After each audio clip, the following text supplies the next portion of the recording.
வணக்கம் பவித்ரா. நிச்சயமாக தாங்கள் குறிப்பிட்டபடி நேற்று தமிழகத்தின் திருநெல்வேலி மாவட்ட காவல்துறையின் சார்பில் மாஞ்சோலை தேயிலை தோட்ட தொழிலாளர்களுக்கு ஒரு படிவம் ஒன்று வழங்கப்பட்டுள்ளது.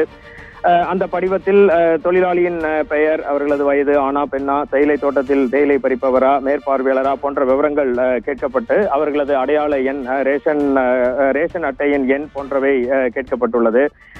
மேலும் அரசாங்கத்திடமிருந்து முக்கியமாக எந்தவித உதவியை அவர் எதிர்பார்க்கிறார், நிலமாக உதவியை எதிர்பார்க்கிறாரா அல்லது அரசு ஒதுக்கீடு செய்யும் வீட்டினை எதிர்பார்க்கிறாரா, தேயிலை தோட்டத்தை தவிர்த்து அவரது பெயரில் உள்ள நிலம் மற்றும் வீட்டின் விவரங்கள் என்ன போன்ற பல விவரங்கள் கேட்கப்பட்டுள்ளன. வனத்துறையின் சார்பில் நேற்று இந்த மாஞ்சோலை பகுதியில் வசிக்கும் தேயிலை தோட்ட தொழிலாளர்கள் ஒவ்வொரு வீட்டிற்கும் சென்று இந்த படிவங்கள் கொடுக்கப்பட்டு அதனை நிரப்பி இன்று வனத்துறையிடம் மீண்டும் கொடுக்க வேண்டும் என அவர்களுக்கு அறிவுறுத்தப்பட்டிருக்கிறது. வனத்துறை ஊழியர்கள் மன்னிக்கவும் தேயிலை தோட்ட ஊழியர்கள் அனைவரும் தங்களது விருப்ப ஓய்வினை பதிவு செய்து தற்போது இங்கிருந்து காலி செய்யும் நிலையில் அடுத்து எங்கு செல்வது என்பதற்காக தமிழக அரசின் உதவியை எதிர்பார்த்து வழிமேல் வெளிவைத்து காத்திருக்கிறார்கள். அந்த நிலையில் இந்த படிவம் கொடுத்திருப்பது ஒரு குழப்பத்தை ஏற்படுத்தியிருந்தாலும் அவர்களுக்கு ஒரு சிறிய ஆறுதலை கொடுத்திருப்பதாகவே அங்கிருந்து வரும் தகவல்களும் நம்மிடம் பேசுகின்ற தொழிலாளர்களும் தெரிவித்துள்ளனர்.